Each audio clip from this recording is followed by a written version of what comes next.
The Zondo Commission is absolutely necessary, says one commentator, but it mustn't become the alpha and omega of our recovery as a nation.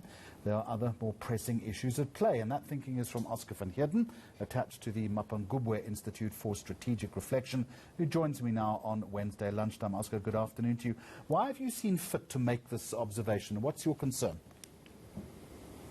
Thanks, Jeremy. I make this observation because when I interact with quite a number of people, I get the sense that people are generally in agreement that we do need this catharsis moment. We need to deal with the issue of state capture and corruption that has gone completely out of control. But I just get a sense that they think that if indeed some people get charged, prosecuted, arrested, and jailed, a huge chunk of our problems will be solved. And I'm making the point that that needs to happen, yes, but the economy, our triple challenges of poverty, inequality, and unemployment is much, much more pressing. In fact, you go on to say that there are two hopeful outcomes here. One is the one that you've just mentioned about charges being laid. But perhaps more importantly is that you write one would hope that a set of policies and rules will come out of this process. What would you like to see in that respect?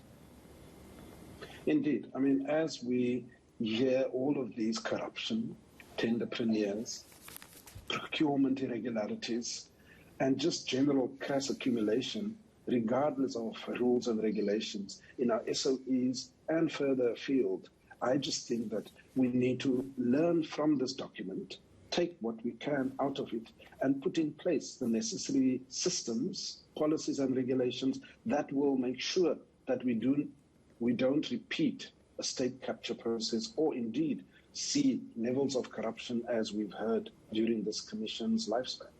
There's been the challenge by Jacob Zuma regarding the authenticity, the veracity of the commission itself. We don't need to go into that.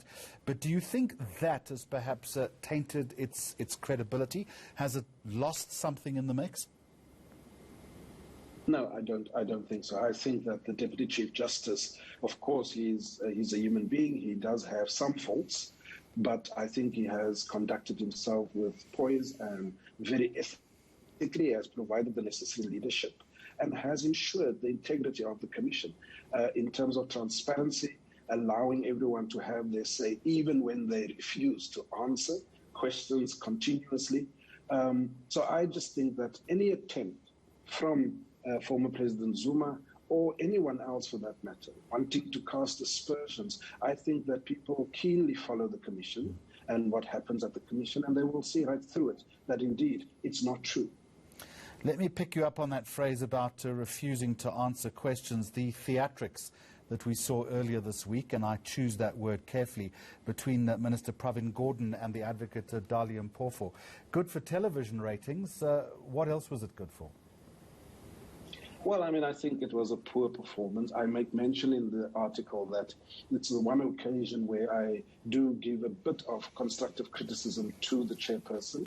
He could have been a bit more stringent. He could have reeled in Advocate Mpofu because he kept on going on and being given more time, which I think was what was frustrating the minister because, as I say in the article, Jeremy, it felt as if it wasn't a witness being cross-examined, but an accused that was in the dock. And I think that there was a bit of a slippage there with regards to maintaining some kind of decorum between those two individuals. And we are going to leave it there. Oscar van Heerden, always a pleasure to talk to you, also author of the book 2 Minutes to Midnight.